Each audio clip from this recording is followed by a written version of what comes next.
अगर उनको पूछेगा कि एमएलए का फुल फॉर्म क्या होता है तो पता नहीं होगा। पर कृष्ण के वंश में पैदा होकर के अगर कोई राम मंदिर का विरोध करता है तो मेरे हिसाब से वो यादव है नहीं, वो यदमुल्ला है। दोस्तों, भोजपुरी इंडस्ट्री से जुड़ी इस वक्त की सबसे बड़ी खबर सामने आई है, जहां दो सुपरस्टार खेसारी लाल यादव और दिनेश लाल यादव निरहुआ एक बार फिर चर्चा में हैं। दरअसल सोशल मीडिया पर इन दोनों सितारों के बीच एक बयान को लेकर जबरदस्त बहस छिड़ गई है। एक तरफ खेसारी लाल यादव का वो पुराना बयान वायरल हो गया जिसमें उन्होंने कहा था कि अगर हमारे देश में मंदिर के साथ साथ अस्पताल और स्कूल भी तेजी से बने तो समाज और मजबूत होगा। अब इस बयान पर निरहुआ ने प्रतिक्रिया दी है और कहा है कि किसी भी आस्था पर टिप्पणी करने से पहले हर कलाकार को जिम्मेदारी समझनी चाहिए। बस फिर क्या था, दोनों फैंस के बीच इंटरनेट पर भिड़ंत शुरू हो गई। कहीं लोग खेसारी का समर्थन कर रहे हैं तो कहीं निरहुआ को संस्कार और संस्कृति का चेहरा बता रहे हैं। लेकिन असली सवाल यही है, क्या अब फिल्म इंडस्ट्री के कलाकार भी राजनीतिक और धार्मिक बहसों के नए चेहरे बन गए हैं? क्या सोशल मीडिया की लाइमलाइट में बने रहने के लिए हर बात को विवाद बना देना नया ट्रेंड बन गया है?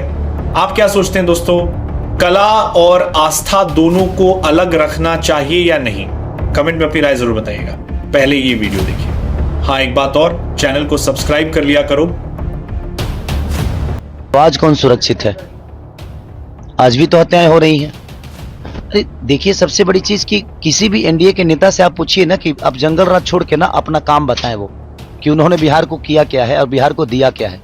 इस पे ज्यादा चर्चा होगी तो मुझे लगता है, और आदित्य योगीनाथ जी हम सबके गार्जियन हैं, वो यूपी में बेहतर किए हैं कि नहीं किए हैं यूपी के लोग जानते होंगे, लेकिन उनको एक बार बिहार की हकीकत जानना जरूरी है।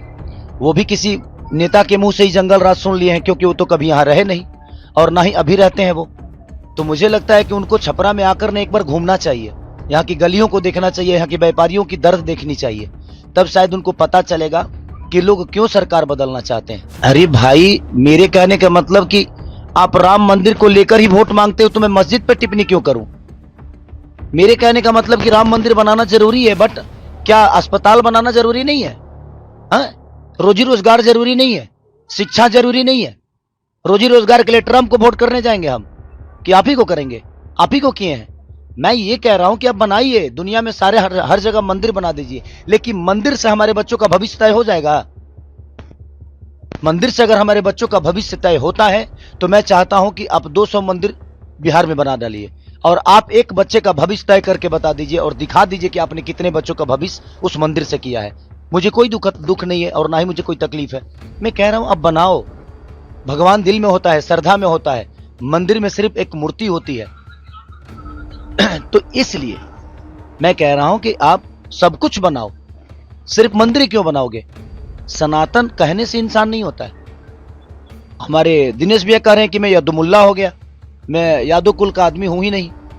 भाई, आप 10 साल बाद आपको सनातन याद आया। 10 साल पहले जब आप सिनेमा लाइन में थे और आज भी है, तो आप मुसलमान के कैरेक्टर में फिल्म क्यों करते थे? आपको नहीं करना चाहिए था। उस समय मुसलमान बुरे नहीं थे।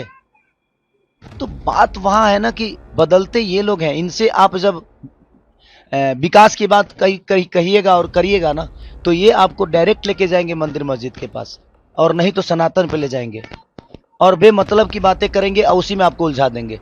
मेरे लिए पवन जी क्या बोले हैं, इससे विकास का कोई लेना देना नहीं है। मेरे लिए रवि भैया क्या बोले हैं, इससे विकास का कोई लेना देना नहीं है। वो हमारी आपस की बातें हैं, हम बातों में ना उलझें। मेरे कहने का मतलब कि उन लोगों से यही कहिए कि आप खेसारी को छोड़िए, आपका सरकार जो किया है उस पे चर्चा करिए, क्योंकि विषय उस पे है। खेसारी से ना कुछ बिगड़ने वाला है और ना ही कुछ बनने वाला है। हमारा आपका बात विचार है, हम आपको चुभ रहे हैं तो हम बाद में फरियाद लेंगे, लेकिन हमारे बात विचार में आप मुद्दे से क्यों भटक रहे हैं? आप एक खेसारी को लेकर आप लोग सारे के सारे ट्रोल कर रहे हैं। माने ये छपरा लग रहा है जे इंटरनेशनल चुनाव बन गया है। पूरे बिहार में चुनाव हो रहा है लेकिन पूरे हिंदुस्तान में सिर्फ छपरा दिख रहा है। भाई क्यों? क्योंकि इनकी टिप्पणी बहुत हार्ड हो रही है खेसारी पे। बट मैं डरता किसी से नहीं हूं, क्योंकि मुझे बनाने में जनता का सबसे बड़ा योगदान है। मैं खुद को बनाया जनता के बदौलत, मैं अपने बदौलत कुछ नहीं हूं। मैं आज भी जीरो हूं और राजनीति का ये पता नहीं है, बट जिनको पता है उनसे सलाह लेकर छपरा को बेहतर तो बना सकता हूं। वो कह रहे हैं हमारे दिनेश भैया कि यार हम सांसद बन के कुछ नहीं कर पाए, तो तुम विधायक बन के क्या कर पाओगे भाई? वो प्रधानमंत्री भी बन जाएंगे तो कुछ नहीं कर पाएंगे। करने वालों के लिए काम होता है, नहीं करने वालों के पास कोई काम नहीं है। और मैं आज गरीब का बच्चा होकर लिट्टी चोखा बेचकर लोगों के घर में झाड़ू पोछा करके भी मैं अपने आप को स्टार बनाया ना, तो मेरे अंदर हुनर है, मेरे अंदर क्षमता है कुछ भी बेहतर करने की। तो मैं अपने हुनर से दुनिया बदलूंगा और जो भी व्यवस्था होगी उस व्यवस्था को बदलूंगा मैं अपने हुनर से, अपनी ताकत से। तो देखते हैं क्या होता है। अभी तो चुनावी में है, ये बातें होती रहेगी, बट इस बातों में जनता का कितना भला है। मैं उन पे कुछ बोलूंगा, वो मुझ पे कुछ बोलेंगे, इससे जनता को क्या लेना देना है? जनता को बेहतर सरकार चाहिए, बेहतर रोजगार चाहिए, बेहतर शिक्षा चाहिए, बेहतर अस्पताल चाहिए। जनता को इससे लेना देना है। तो आप लोग सवाल खेसारी पे उनसे मत पूछिए, उनसे सवाल पूछिए कि जिस सरकार के लिए आप वोट मांगने आए हो उस सरकार ने 20 साल में क्या किया है, ये हमें सिर्फ बता दीजिए। आप हमेशा जंगल राज की बात करते हो। 20 साल बीत गया, जो बच्चा 20 साल पहले पैदा हुआ था आज सोचिए उसके मन में भी आपने जंगल राज डाल दिया। और इन नेताओं ने इतना जंगल राज बोल दिया कि बाहर के व्यापारी बिहार में आने से आज भी डरते हैं। छोड़िए ना, आप अब तो बुला देते, अभी तो जंगल राज नहीं है आपके हिसाब से, तो ये कौन सा मंगल राज है? तो ये जीते जी आपको नरक देंगे और मरने के बाद गोरखपुर में स्वर्ग की सीढ़ी लगा देंगे, हर हर महादेव करके जल जाओ। यही इनका फंडा है और उसी पे इनका चुनाव है। मत करिए, मैं कहता हूं कि मुद्दे की बात करिए। आप लोगों की भला कहाँ है?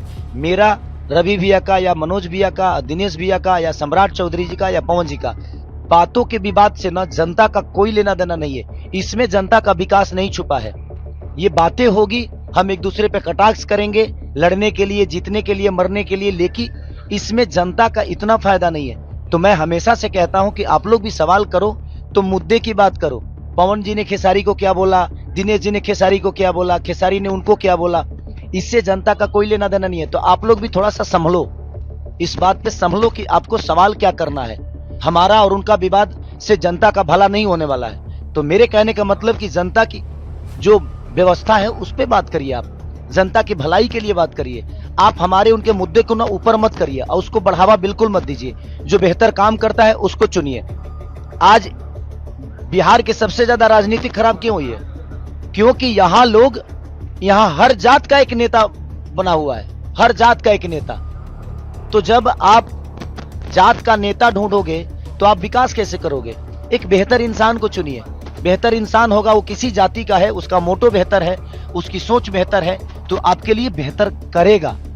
और मुझे लगता है नेता तो अटल बिहारी वाजपेयी भी थे, वो किस जात के थे? आज अटल बिहारी वाजपेयी को कोई जात से बुलाता है क्या? भीमराव अंबेडकर को कोई जात से बुलाता है क्या? उनके काम को देखा जाता है। अब्दुल कलाम जी किस जाति से हर आदमी आदर्श मानता है ना। तो यार काम बेहतर करो ना। करने वाले के लिए ना बहुत काम है, नहीं करने वालों के लिए, करने वाले तो मौत में भी रोजी ढूंढ लेते हैं भाई, 5 लाख लेके मर्डर कर देते हैं। तो करने वालों के पास के लिए काम होता है, नहीं करने वालों के लिए ना कुछ काम नहीं है। तो ये कोई विषय नहीं है। उनसे जब भी सवाल करिए खेसारी पे मत करिए, और मेरे से भी सवाल करिए तो किसी स्टार और किसी नेता के लिए मत करिए। काम की बात करिए कि जनता का भलाई किस में है।